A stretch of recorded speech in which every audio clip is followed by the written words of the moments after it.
evening, everybody. My name is Carlos Rosario, and I'm the chair of the Planning Commission. Welcome to the special meeting study session on SB79, Statewide Standards for Transit-Oriented Development. Please remember to turn off your cell phones, and the parking validation machine is in the rear chambers. Following roll call, during the summary of hearings and procedures, we will review how the public may provide public comment during today's session. At this time, if you are able, please join me for the Pledge of Allegiance. Pledge allegiance to the flag of the United States of America and to the republic for which it stands, one nation, under God, indivisible, with liberty and justice for all.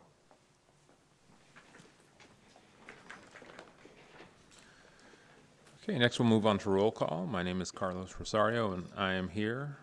Vice Chair Bickford, looks like she's not here yet. Commissioner Barocio, not here. Commissioner Bondal, not here. Commissioner Cantrell? Here. Commissioner Cow? Here. Commissioner Casey? Here. Commissioner Escobar? Here.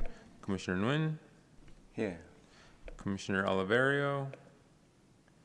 Commissioner Young? Here. And here, so that's 1, 2, 3, 4, 5, 6, 7 here, so we have a quorum. All right. Do we need to do call to order and orders of the day, or can we go straight into public comment?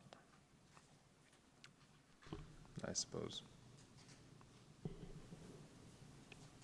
I think we can go straight into public comment, Okay. if the chair so wishes. All right. Well, will it now be the time for public comment? If anybody, this is for non-agendized items, please fill out a speaker's card and give it to the technician. Each member of the public may address the commission for up to 2 minutes. The commission cannot take any formal action without the item being properly noticed and placed on the agenda. In response to public comment, the Planning Commission is limited to the following options: responding to statements made or questions posed by members of the public, or requesting staff to report back on a matter at a subsequent meeting, or directing staff to place the item on a future agenda. Do we have any speakers for public comment on tonight's agenda? No speakers? It does not like there are any members of the public here other than the commissioners and staff. So we will move on to the study session presentation, SB 79. All right. Thanks, Chair. Let me pull up the presentation here. So Jared Ferguson, Principal Planner with the Department of Planning, Building, and Code Enforcement. We're going to be talking about Senate Bill 79, SB 79, that sets new statewide standards for transit-oriented development. We wanted to talk to you about this bill tonight because it's really touching a lot of our work right now, both with some upcoming specific ordinance changes that'll be coming before the Planning Commission, and then also our broader work around the general plan for your review. And I'll talk a little bit later in the presentation of what that will mean, but I think this is just meant to be kind of a first conversation to give you all background in this complicated piece of legislation and kind of get a sense of the far-ranging impacts that it'll have on the city moving forward. So just to get into some basic background on the legislation, so it was signed in October by the governor. It takes effect with a slight delay, so it takes effect on July 1st of 2026 of this year. Broadly speaking, what the bill does is it supersedes local zoning and allows residential on all sites that currently allow residential and commercial uses within a 1/2 mile radius of what's defined as transit-oriented development stops. And I'll get into a little bit more into how that's explicitly defined in the bill. So what that means for San Jose, generally speaking, is that all zoning districts in the city, except for light industrial, heavy industrial, agricultural, and open space that fall within those 1/2 mile radiuses of those stops, housing will be allowed on those parcels. So in San Jose, we have about 56 stations either in or adjacent to the city that are considered those TOD stops. And I'll get into the definitions in a minute, but roughly that's over 40,000 parcels impacted by the bill in the city. The 1/2 mile radius is measured from the pedestrian access points of the station. That term is not explicitly defined in the bill, and I'll get into a little bit more of how we've interpreted that and what that'll mean for some of the mapping and impacts to parcels. SB 79 applies in urban counties in the state and has a specific definition around that. For the Bay Area, that means that it will apply in Santa Clara County, Alameda County, San Mateo County, and San Francisco County.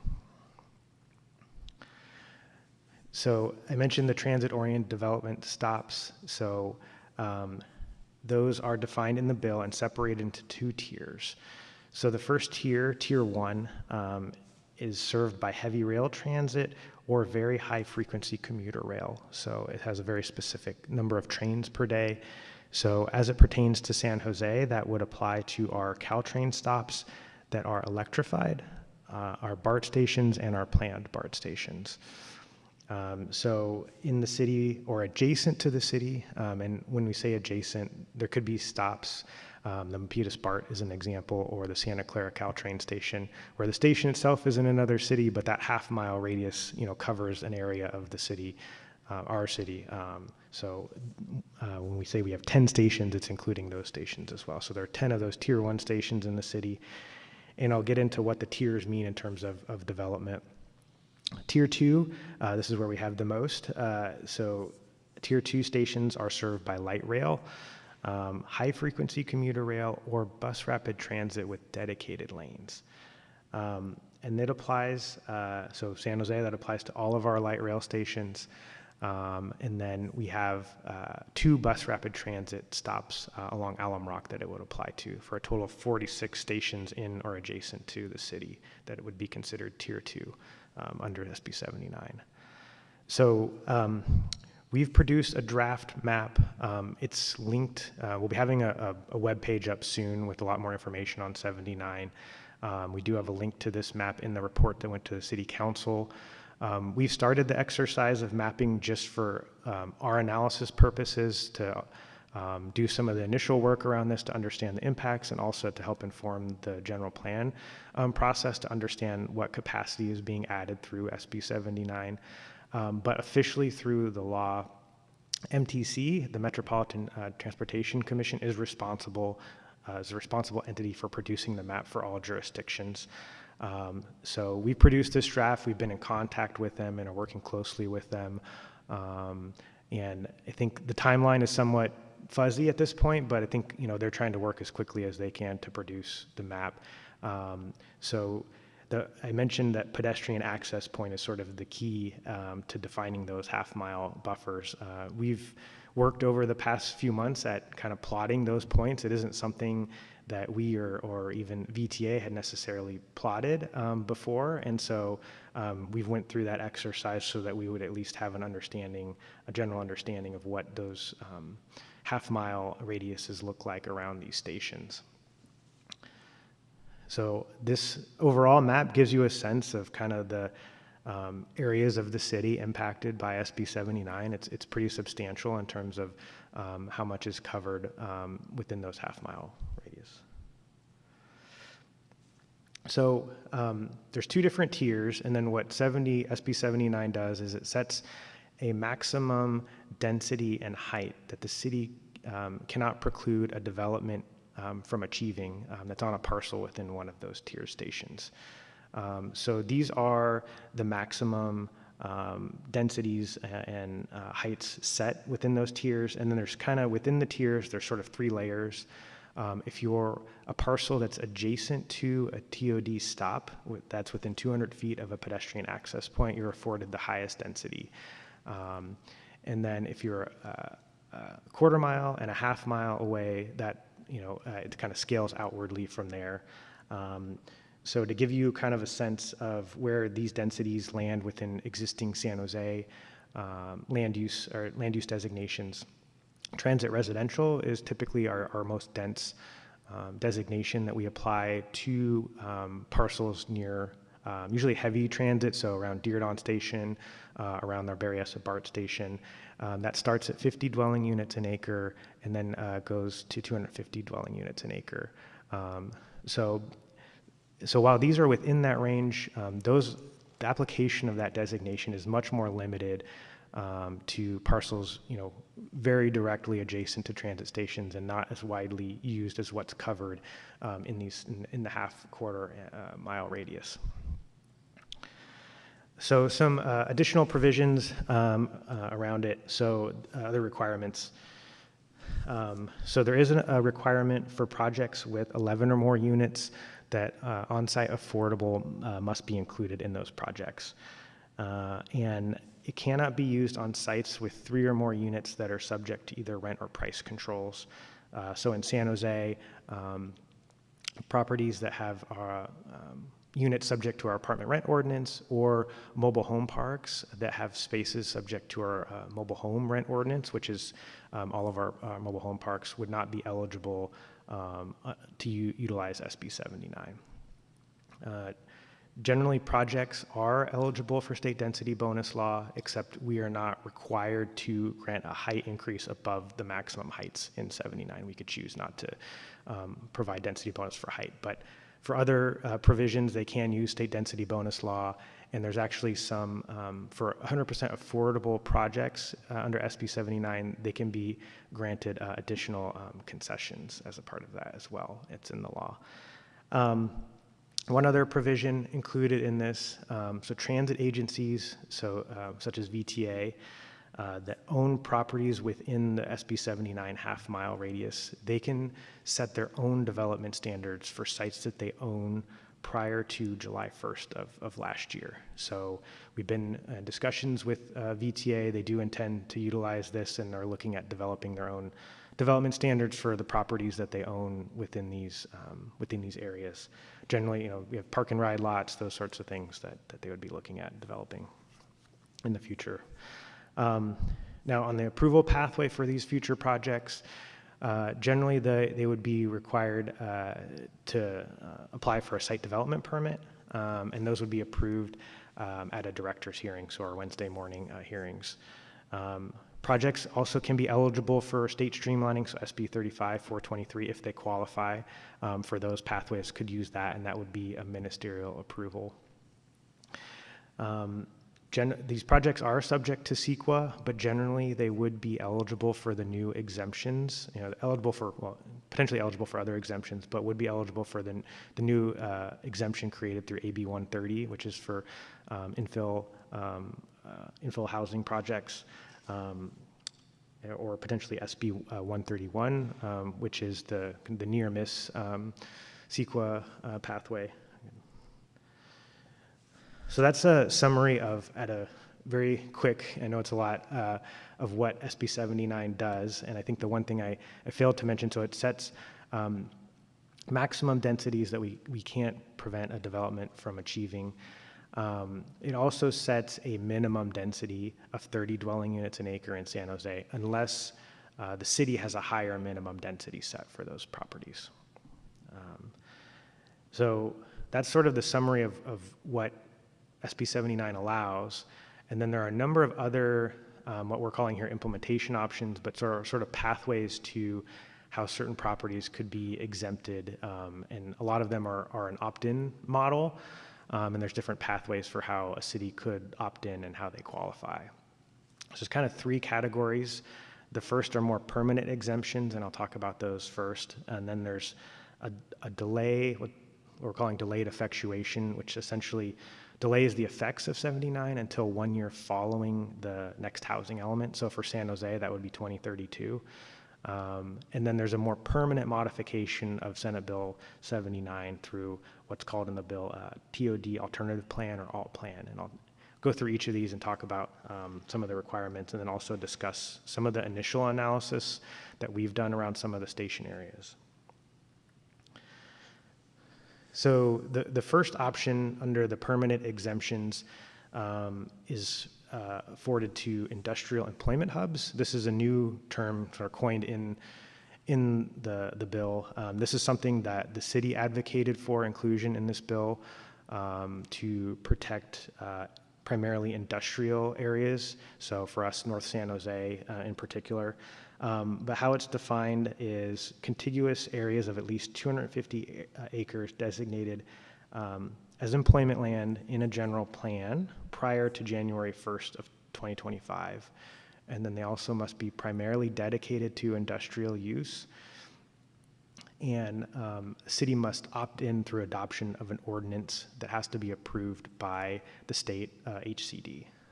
So we have really five areas that would qualify under these provisions based upon our initial analysis. So I mentioned North San Jose, well above the requirements there in terms of its percentage of industrial and then total acreage. The Berryessa International Business Park, Lundy Milpitas BART Station, which is sort of just, and I have a map I can show of this in the next slide, sort of just to the east of North San Jose.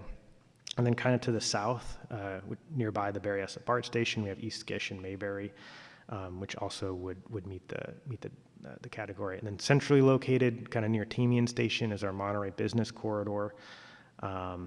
Actually, I could just go to the map. It's probably easier to sort of show you rather than explain it. So you can see the cluster in the north there, and then in the central, the Monterey Business Corridor, and then in the south, near our Santa Teresa Station, we have Old Edenvale Transit Employment Center that meets those definitions.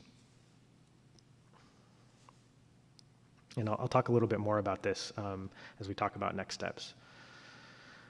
The other permanent exemption that's available in the bill relates to sites where there is no walking path of less than 1 mile from the TOD stop. So you could have a site that's within the half-mile buffer, but there's no way to walk to the station from that site that's less than 1 mile. And so cities can opt in and choose to exempt those sites from the provision of SB79. Again, it has to be done through an opt-in model with an ordinance that has to be approved by HCD.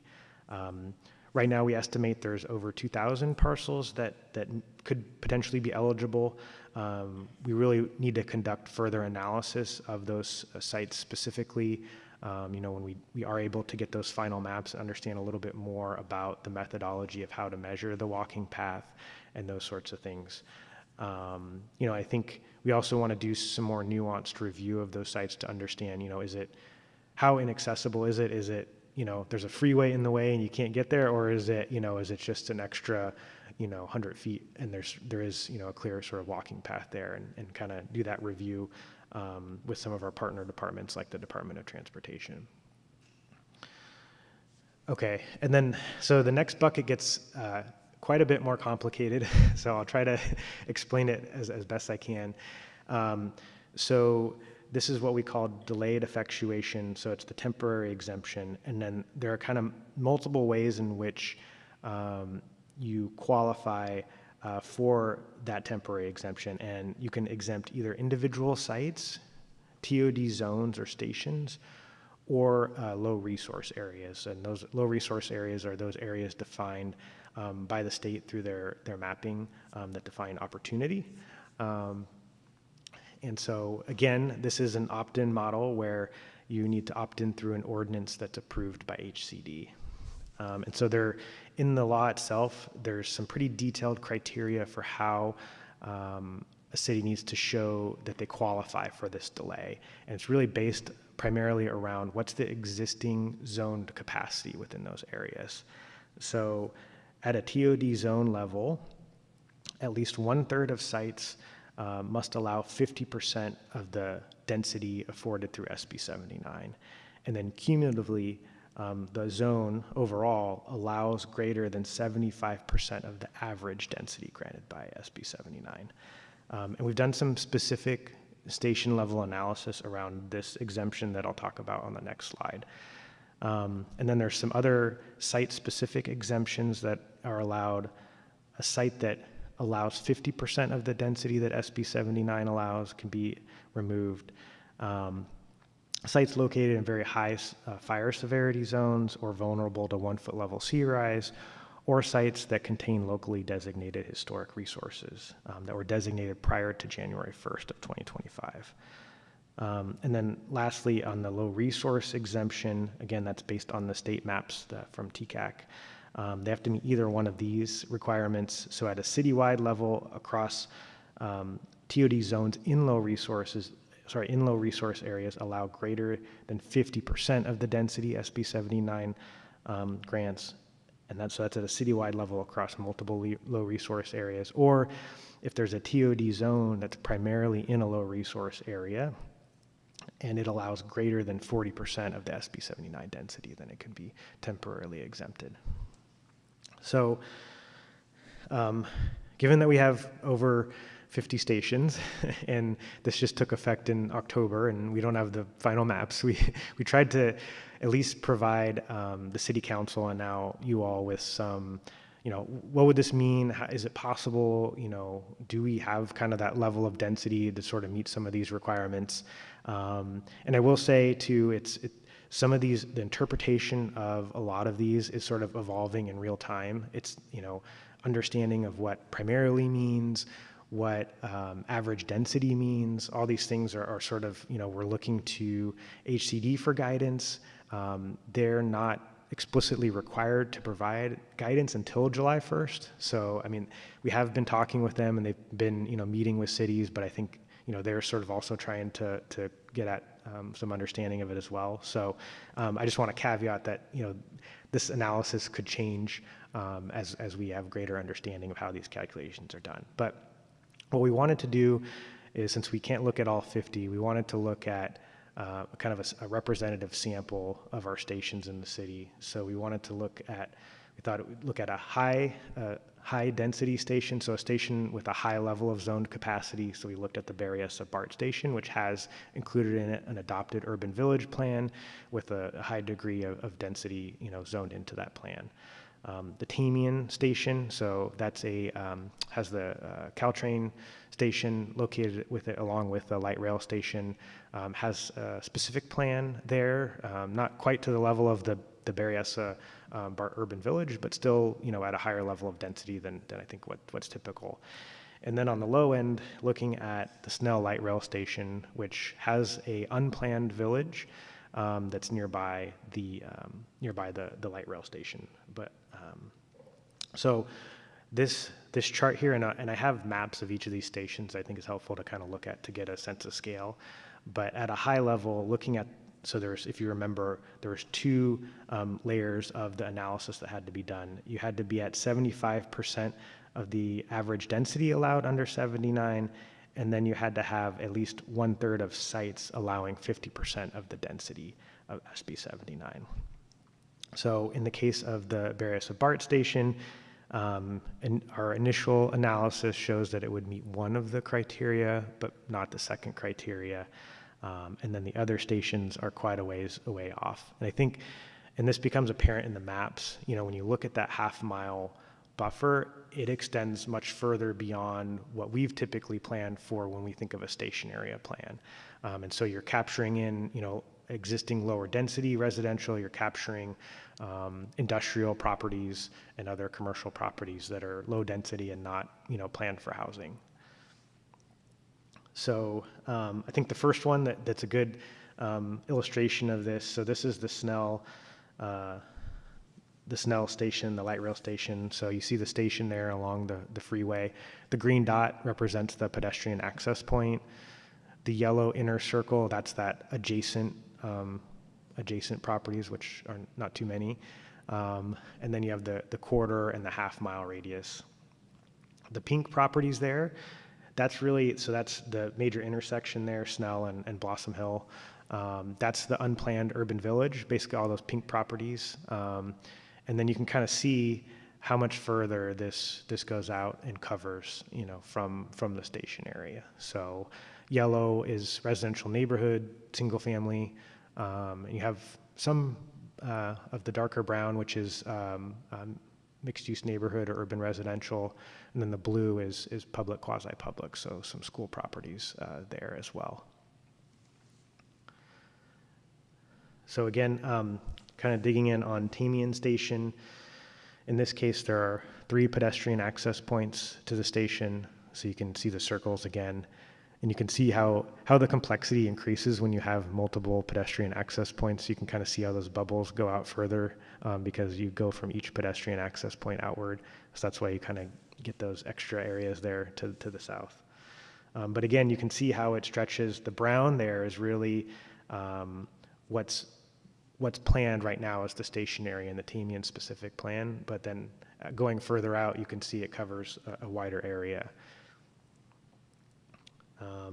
And then this is the Berryessa BART station. So you've got the three pedestrian access points there at the station, kind of tucked in close to the station there with the blue, and then the red is the urban, and the brown is the urban village area. To the south there, that's actually the Mayberry East Gish. So those are the industrial areas that we are looking to exclude. Although a lot of the properties in there would also not be eligible because they are light and heavy industrial. But again, as we're doing that calculation based upon that entire station area. Those are sites that don't allow for housing, and so our ability to reach those thresholds is limited because we're capturing those sites that don't permit housing. So therefore don't meet the density levels required for that delay. And then, so the last bucket is a more permanent exemption to SB79 called the alternative plan or alt plan. And you can permanently modify or exempt sites or areas from the standards of SB79. And you can apply, the alt plan could apply per stop, at multiple stops, or citywide. You can adopt it at any time. If you adopt it prior to the next housing element cycle, you have to sort of reevaluate it as a part of your next part of the next housing element. Again, the alternative plans must be submitted to HCD and approved by them. It kind of sets a higher bar to the density than what's under the delay. So at a citywide level, the plan must maintain equal or greater net zone capacity. So we must account for existing units and FAR developed on the site. And then at a site level, it can't reduce density by more than 50% or increase it above 200% of what SB79 allows, except for historic sites and very high fire severity zones, which can be exempted. And then at a station level, you can't reduce any station by more than 50%. So it's kind of a big balancing act you have to do in order to show that you're essentially allowing the level of capacity or density created through 79 and sort of shifting it around on sites. So I think in the near term, it'll be very hard for us to achieve this without kind of comprehensive upzoning and new plans in order to achieve some of those densities. So one of the primary next steps that we're looking to take, one of the recommendations that staff made to City Council on January 27th, is that we move forward immediately on the Industrial Employment Hub exemption. And so there's kind of this timeline set up in SB79 around the approval of HCD that creates some challenges. So at least 14 days before the City Council adoption of the ordinance, we submit a draft to HCD, and then within 60 days of enactment, we submit that to HCD, and then they actually have 90 days to review the ordinance for substantial compliance, and then they can request an additional 30 days. So we'd like to have it, we definitely want to have it effective before July 1st, and then we'd like to try to build in as much time for that HCD review period as possible. So the timeline that we have here is that we submit a draft to HCD in early March, in just a couple weeks here. And then we would be before you all on March 11th with that ordinance. And then for City Council hearing on March 17th. And then the second reading the week after that. So that would be the enactment date for an effective date in April, and which would put the ordinance effective prior to July 1st. And so we've been trying to closely coordinate as much as possible with HCD on this work. There's still some questions that we have around how, kind of the mechanics and logistics of it work. But there'll be another opportunity to kind of dig into that when the ordinance comes forward itself. So this was kind of largely the presentation given to the city council on the 27th to kind of give them a perspective of like what the options are moving forward and how it will impact San Jose. And so we had some initial staff recommendations. I mentioned the ordinance on industrial employment hubs. This is kind of a summary of what the city council decided to go with. So our initial recommendation was the employment hubs exemption, which the city council agreed with, to return later with a separate ordinance on those 1 mile walking path sites. I think we need to do, like I mentioned, some additional analysis to understand what sites those are, understand some of the methodology. And so that would be on a slightly longer horizon, not to where it would be effective before July 1st, but we would be looking at a timeline sometime after that, depending on workload. Additionally, the city council, this was something that they added, asked us to return with an ordinance increasing minimum densities in downtown, above that 30 dwelling units an acre. And then also to consider and assess options in the future around other increasing minimum densities in other growth areas based on further analysis. So I mentioned that we can set higher minimum densities or that projects that utilize SB79 must follow our minimum densities, but if there is no minimum density, then 30 dwelling units an acre is the default. And then lastly, to return to the city council with additional analysis on how the CEQA process for properties on the historic resources inventory would work, especially for those projects looking to utilize the AB 130 exemption. So our initial staff recommendation was that we move forward with the temporary exemption on designated historic sites, but city council wanted to understand a little bit more about how the CEQA process would or would not protect historic properties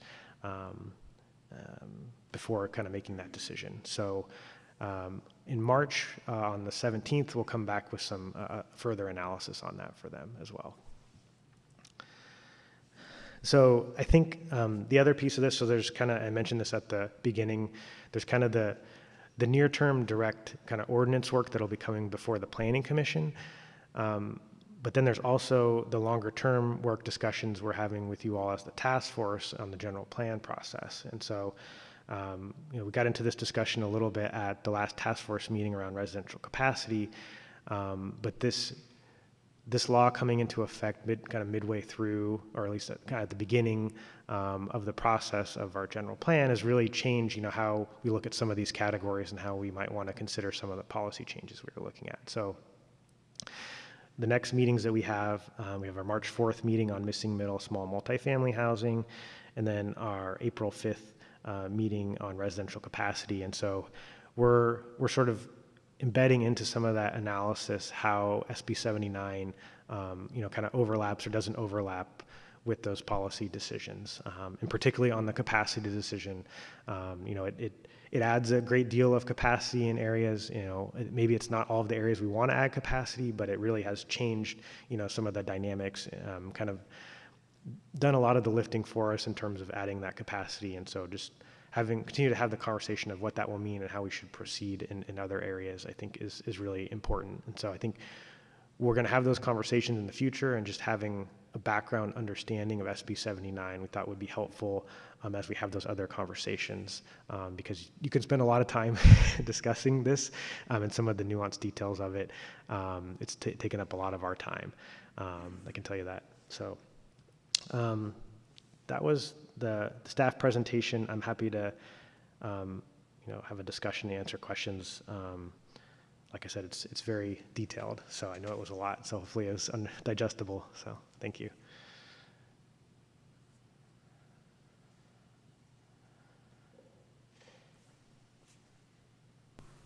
Okay, on to any questions or concerns by the commissioners. Let's see. Commissioner Oliverio and then Commissioner Young. Thank you for the presentation. SB 677, which is coming forward, is an expansion of SB 79. As far as I'm aware, it would expand it to standard bus stops throughout the city. Is that a fair assessment? A lot of the cleanup is sort of evolving. Some of it, I know in particular, what's moving forward quickly is a specific categorical exemption of mobile home parks. I know that's on a faster track. My understanding is some of the other discussion around expanding stations is on a little bit longer of a track. And I think being pulled out of 677 and going into maybe some other legislation. But we're trying to track that while we do some of this analysis on what this will mean. But yeah, there is some talk about how it might be modified. I know there's some talk of maybe delay too as well. I think the timing is challenging because if all of those things, this takes effect July 1st. So any legislative change, to sort of happen that quickly would be a challenge. But yeah, we're trying to monitor that and what that will mean, but it's evolving quickly. So. Okay. SB 677 has passed the Senate and is scheduled for an assembly vote. I don't know where that is, and I don't know timelines on that, but just FYI, it seems as though that would provide this type of density in other parts of the city that aren't on the map today. Of course, this is pending. It's not law like it is SB 79. And then could you cruise back to the beginning of the presentation? I had some thoughts that came up, but I don't see it I sure, can't remember, recall what I thought when I saw your presentation.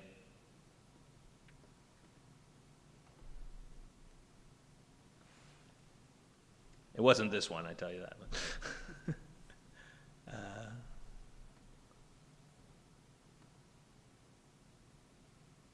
Was that the first slide? Sorry, this is the first slide here. Okay, so out of 40,000 parcels, if those qualify, how many units does that stack up for the general plan? I don't have that number, but that's kind of what we want to get into in the task force conversations, having more of that data. So that's something we're working on. But maybe if we simplified it and just sort of made a grand, wild idea, that could potentially contain enough housing. I don't know. That could be upwards of 40,000 units. It's more substantial than or that. actually even more, right? Yeah. 400,000. So, I mean, as you looked, SB 79 could just pretty much wrap up the city's obligation under the general plan. I think at the Snell station alone, it looks like it may go from 3,200 that are allowed right now to 37,000 at the Snell station alone. Right. So, but understanding that takes time, right? It takes someone with your graph software to count the unit, and then of course development will occur whenever it occurs, and that's all we're trying to do is create the potential for capacity. Whether they do it with one single family home or they buy the two adjacent ones and have a larger lot to work with. But I'm assuming then HCD would recognize that that's housing, SB 79 creates housing capacity for all the counties that are eligible, not the ones that were exempt like Marin and Contra Costa and Santa Barbara, and I'll pause there, Monterey. Yeah, I think getting into the longer term conversation, I think it does, as I mentioned, it is involved in the general plan discussion. Are we kind of done? Does it add enough? I think we want to look probably beyond a little bit to provide other opportunities, but it does, in terms of numbers, it adds enough to what we would need. But I think there's a question longer term of how can we use this capacity in our future housing element? How much is realistic, right? Because that's what we get into when we start looking at the housing element, is they ask us to show realistic capacity in our housing element, not theoretical maximums, what will actually be built. But who's to interpret that? The legislature and the governor passed SB 79 to create housing capacity. Who's HCD to say, oh, we think it's fictional or theoretical? That's the law. I'm a city, and I'm allocating my housing capacity to that state law. Yeah, no, I think that's a very fair point. I think that's where, some of the conversation I know we've had at the staff level is having that clarity going into the next housing element, that at least some amount of this capacity that we could reliably rely upon, right? In our future work in the sites inventory for the housing element would be critical, right? Because I think we agree with you. Like if you're saying we have this capacity, there's some level of it that we should be able to count, as realistic. But that whole interpretation of realistic capacity is what really tripped up a lot of cities, especially large cities, because you're looking at so many parcels, and the level of specificity and data that were required to go into showing those sites being realistic was a very, very high bar to meet and very challenging, which is why we got a lot of feedback and a lot of criticism, because there's a lot of elements that we don't know, right? Why a site might choose to redevelop or might not redevelop, so. Well, it would seem that that's really up to the free market, because government doesn't build housing. It's the commercial sector that does, and we don't know why or why not a particular parcel is developed on any given day, because we're not a party to the purchase of the property. We're not a party to the interest rates that they may qualify to go build. I mean, that's insane. I mean, we can even have general plans or specific plans that have been in the city for decades. We can't control when those things go forward. So for HCD to have that viewpoint, I know it's not staff, I'm just, highly critical of HCD and their viewpoint of the world. First they say jump through all these hoops and do this, and then here's an option. Well, we don't believe you. Well, it's your law. So I'll pause there. Thank you. Would it be different than when we're doing the housing element and the folks say, well, this is realistic and this isn't? Would the threshold for SB79 be different, or would it be the same as when when HCD reviews our housing element? Do you have any idea? I mean, inherently, whether someone chooses to build 3 stories, 6 stories, or 9 stories, right. That's all depends on the year. Right. 2027 may be the most amazing housing construction year, and then nothing happens for 6. I don't know. It's really. I'd rather have the planning specialist in the House comment. Thank you. Yeah, happy to share my thoughts as well. Manira Sandhir, Deputy Director of Planning. So to the Chair's question and to comments from Commissioner Oliverio, the markets really determine what gets developed. When it comes to the housing element implementation in past cycles, there has been extensive sites analysis to determine where is it realistic for housing to be located, and that's what HCD has relied on in the past. Now, if the legislature was to say that we have provided SB79 and maybe there's a path not to do that kind of detailed sites analysis, or HCD comes up with new guidance, that'll be up to the state to decide. It's not something we can directly influence. Yeah, just to add to that too, it's really around housing element law, right? And HCD's interpretation of housing element law. But a lot of even that realistic capacity that we talk about, that is in state law right now. And so some of it is if it were to change, it would need to be changes made to housing element law in order for them to sort of change how they interpret or how we could show or use the capacity. But I think it will be critical, going forward into this next housing element, is how this newly created capacity, can or can't be used in housing elements. And through the chair, if I can give another example, so SB 9 was adopted right before the start of this particular housing element cycle, and in that instance, the state took the position, or HCD took the position, that cities still could not fully rely on SB 9 to show that development capacity was being met. Commissioner Young. Thank you, Chair. Thanks for the presentation, Jared. It's very, very helpful. Very well done. Thank you. I had just a couple of questions on certain of the pages. Would you be able to bring up page 11? Sure. I just clicked unshare, but sorry, let me just okay, let me go to 11 here. Okay. Oops. Okay, here we go. Yep. Yeah, I just had a question on the term TCAC maps. What are those? So TCAC is the Tax Credit Allocation Committee. They're the ones who award tax credits for affordable housing. So as a part of that process, there are maps produced that there's a lot of methodology that goes into them, but they show areas of high, low opportunity, and it's how TCAC awards some of those, or allocates those tax credits based on criteria. So high opportunity areas, some of what goes into the determination of that: high quality schools, other factors that contribute to making something high resource, and affordable housing projects located in those areas tend to score better, therefore getting tax credits awarded to them.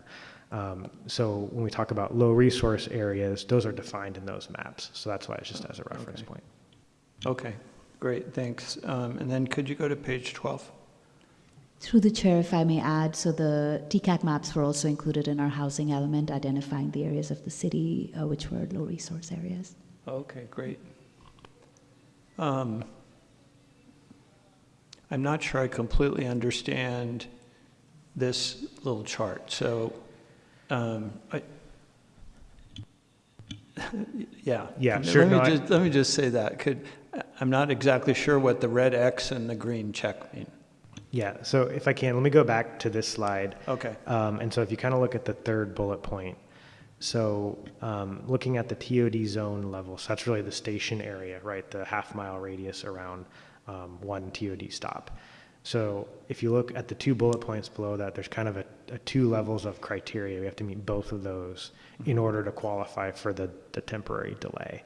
So at least 1/3 of the sites have to allow 50% of the density granted in 79. And then cumulatively over the entire area, there has to be an average density of 75% of what 79 provides. So taking just that specific area, the TOD zone level, because doing it at a larger level is pretty complex, right, across multiple zones.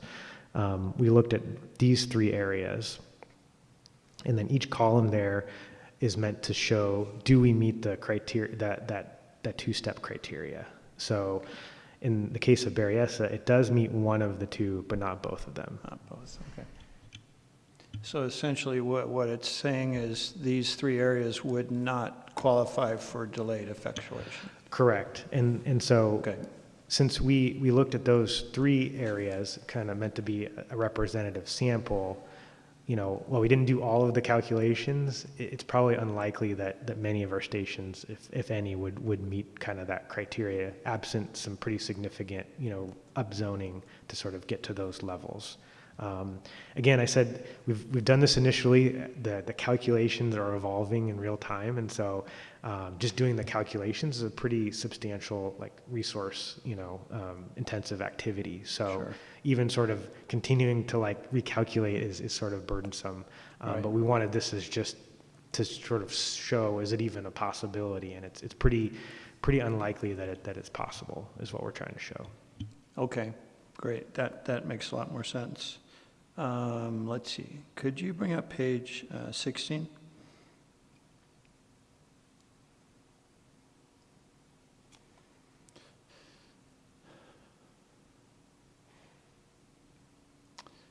Trying to remember what my question was here. I think, so is the intent of this alt plan is in the legislation, I guess. What was the intent of having this in here? Was it to give another option for cities to try and do, or?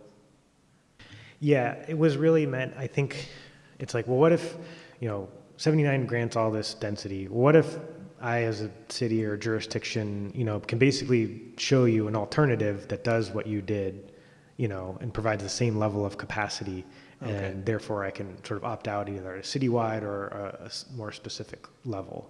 That's kind of the theory or thought behind it, I think. Okay. And do you feel it's likely we would, as a city, try to go this way, or? I think, so if you look at it, the delay is sort of a lower bar in terms of density, and this is an even higher bar. Okay. So we didn't do specific analysis around this, but I think the delay was sort of meant to show, that it would be hard. So, I mean, it's not to say that we couldn't pursue these in the future, but in the near term, it would be very challenging. It's something we could potentially consider if we're doing station area work and we wanted, in this station, we're doing this work, we're upzoning, therefore we want to opt it out of 79. And there's maybe some more targeted approaches that we could look at. But in the near term, it's a pretty heavy lift for us to develop something like this. And to fit it, it's not anything that we've contemplated in our current work plan, for citywide planning. Got it. Okay. last question. I'm trying to understand kind of like what would the potential real-world impact be of this. So I'll just throw out a typical 7,000 square foot city R1 lot that was in the half-mile radius, let's say Snell, which would be that outer circle. What potentially could someone build on that? So there is a threshold. I didn't get into this, but to be a 79 project, you need to have at least 5 units. Right. So that would be kind of the lower bar. And then, could you calculate up to, so I was just going to go back to the densities. So if you're at the half mile, on tier 2, you'd have to be at, 80 dwelling units an acre. So you'd have to calculate that. Yeah, just, and I'm the reason I'm asking is I'm looking at this, I may be understanding it incorrectly, but looking at this tier 2, so 55-foot height. So does that mean on an R1 lot, someone could build basically a 4-story building? In theory, I think in practicality, it will be more challenging. I think what you're more likely to see is, and I think Manira was alluding to this too, is that a more slower uptake and probably at the lower end. But as far as the whole area sort of quickly changing and utilizing this process, I think it'll be slower as people sort of figure out what works and what doesn't work. But I think whole-scale changes quickly are unlikely, given kind of the economic realities. But, all of these policies take time. I think the example I always use is around ADUs. We started in the 2017 range, and that there was like almost single digits in ADUs, and now, we're at like 500 a year. It's kind of plateaued.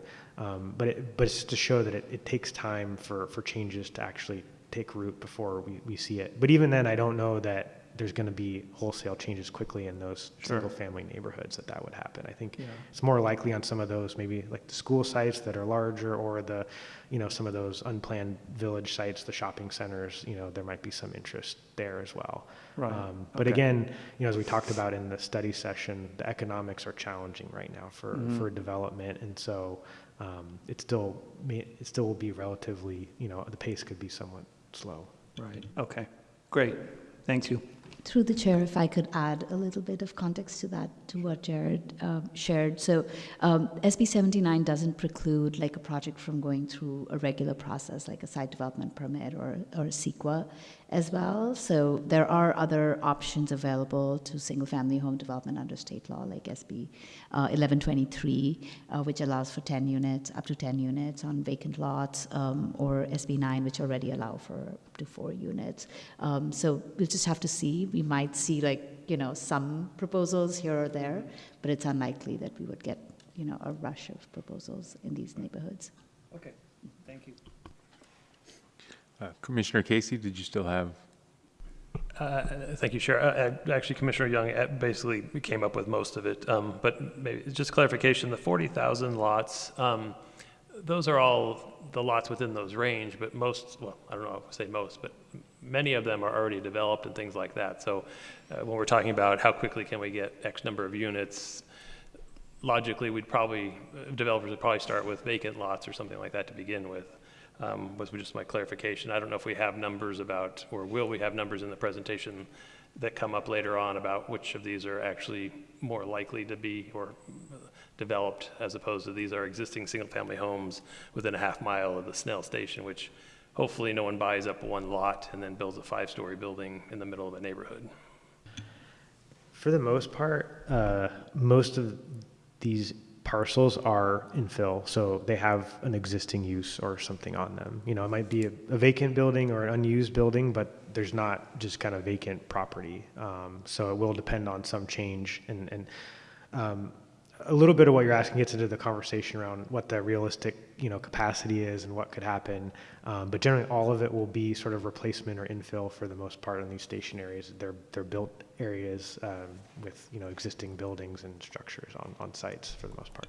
And would it really, back to Commissioner Young's question as well, of the Snell Station as an example, because I grew up in that area, is it really just economics that would be the only precluding factor for someone to literally buy a house a half mile from the station, tear it down and build a 4-story building? Or are there other zoning and codes and things like that that may come into play there as well? Is it really just kind of economics and the environment?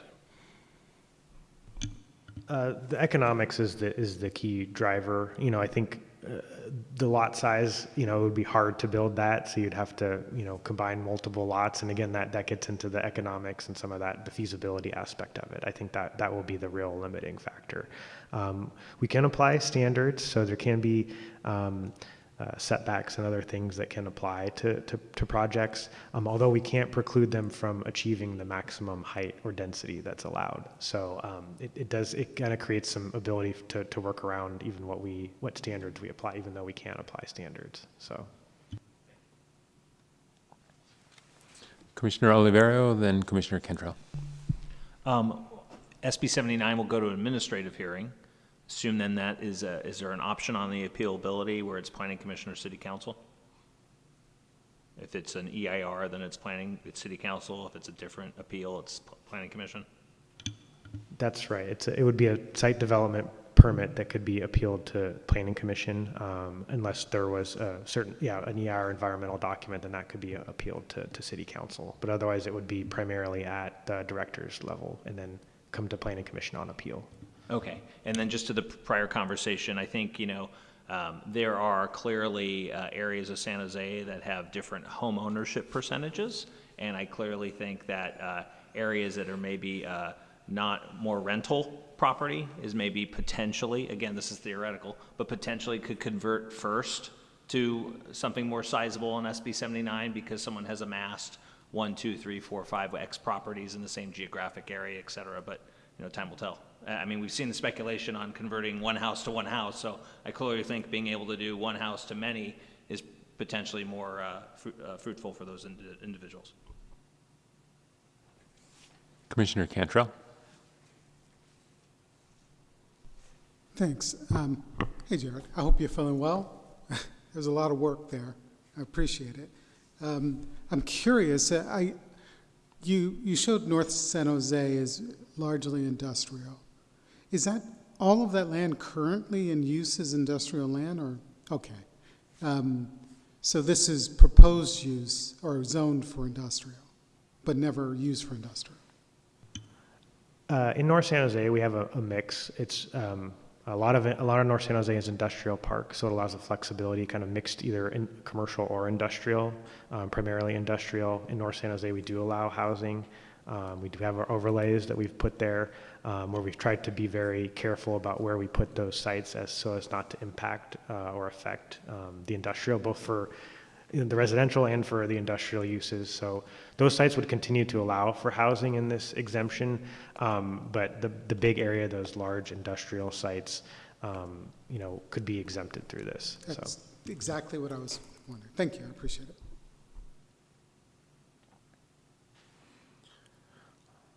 All right. Any other questions from any of the commissioners? I think those were insightful. They answered certainly all of my questions. All right. Anything else? All right, moving on to open forum. Do we have any public comment or anything for the record? All right, seeing none, we're able to adjourn. All right, meeting is adjourned at 6:31 p.m.